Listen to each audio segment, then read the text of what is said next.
Graduates, now when I sat where you are, sitting right now, I had so many dreams of where I wanted to go, who I wanted to be, and what I wanted to do. Theater companies I wanted to start with classmates, movies I wanted to be in, directors I wanted to work with, stories I needed to tell. It might take a little time, I thought, but to confess, it would happen. When I sat there, 22 years ago, what I didn't want to think about is where I would be tomorrow. What I would have to start to do tomorrow. I'm guilty. And I graduated in 1991, a great year. A time of resurgence for independent films in this country. A time of relatively affordable rents in New York City. See, I assumed that I could make a living writing my plays. Acting way off Broadway. Dreams often feel clear in youth, but the real challenge begins with the first steps after graduation.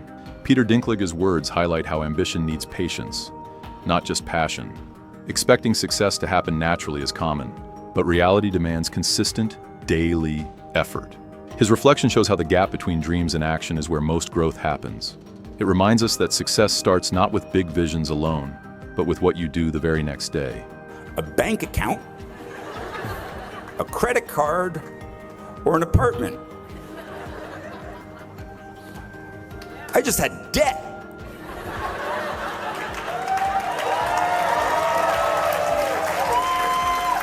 A big, hungry, growing larger every moment debt. So as you will tomorrow, I had to leave beautiful Vermont. I packed the life that I knew. I'm guilty. With socks and a toothbrush into my backpack, and I slept on couch after couch after couch after couch at friends' apartments in New York until I wore out their rent-paying roommates' welcome. I didn't want a day job. I was an actor. I was a writer. I was a Bennington graduate. I had to get a day job. I dusted pianos at a piano store on Ludlow Street for 5 months. I worked on the property of a Shakespeare scholar for a year, pulling weeds and removing bees' nests. Reality hit hard when dreams met financial struggle and daily survival. Sleeping on couches and taking small jobs shows the sacrifice behind chasing creative goals. Pride had to be set aside when survival demanded doing whatever work was available. Behind every respected artist, there's often a period of struggle that builds resilience and character. Galleries, paintings that inspire you to think, I could do that.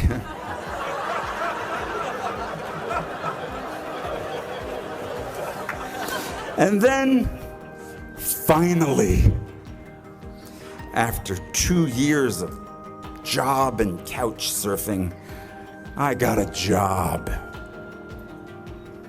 in application processing as a data enterer at a place called Professional Examination Services. And I stayed for 6 years. 6 years. Longer than my time at Bennington. From the age of 23 to 29. Well, they loved me there. I was funny. I wore black, no cape, no tights.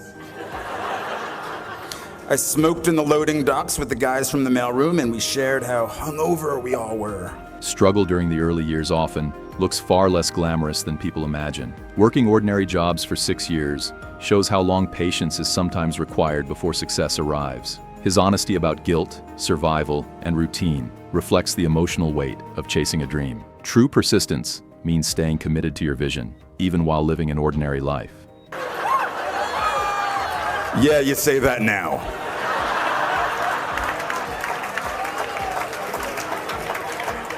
Oh, my kingdom for a time machine.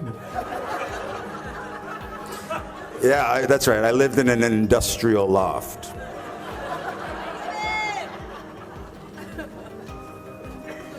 My rent was $400 a month. My dream of running a theater company with my friend and fellow Bennington graduate Ian Bell had died.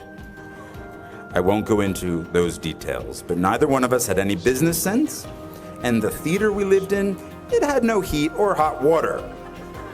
We didn't smell very good, but we had our youth. The youth gets old very quickly. You'll see. So Ian moved out to Seattle, and I moved up to the street, to my loft. And I still didn't have heat. In 1993, industrial loft meant not legal to live there. I don't want this to sound cool, and I feel like it's sounding cool. Hardships that look cool from the outside often feel exhausting. When you're living through them, holding onto a job you hate just to survive shows the reality behind chasing creative dreams. Losing the theater company dream reveals how failure is sometimes part of growth. Youth gives energy to endure struggles, but it also teaches tough lessons very quickly. His story reminds us that persistence isn't glamorous. It's often uncomfortable, messy, and uncertain. Earth, and then, oh look, mushrooms growing from the earth. But I was safe though. The Ideal Fire Control Company was right across the street where they make all the chemicals that put out chemical fires.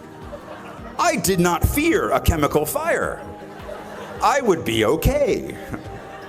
And all those chemicals in the air were okay too, because up the street we had the spice factory. They made spices. And that just covered everything up in a nice cumin scent. I had a rat, but that was okay because I got a cat. His name was Brian, no relation.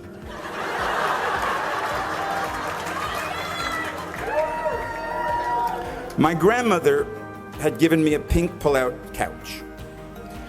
Oddly, no friends or recent graduates wanted to crash on my couch. So I put the couch on its end so Brian could climb it and look out the window. I had only the one window. I myself could not look out the window. It was quite high. So I had no heat, no girlfriend. What, are you kidding me? No acting agent. But I had a cat named Brian who told me of the world outside.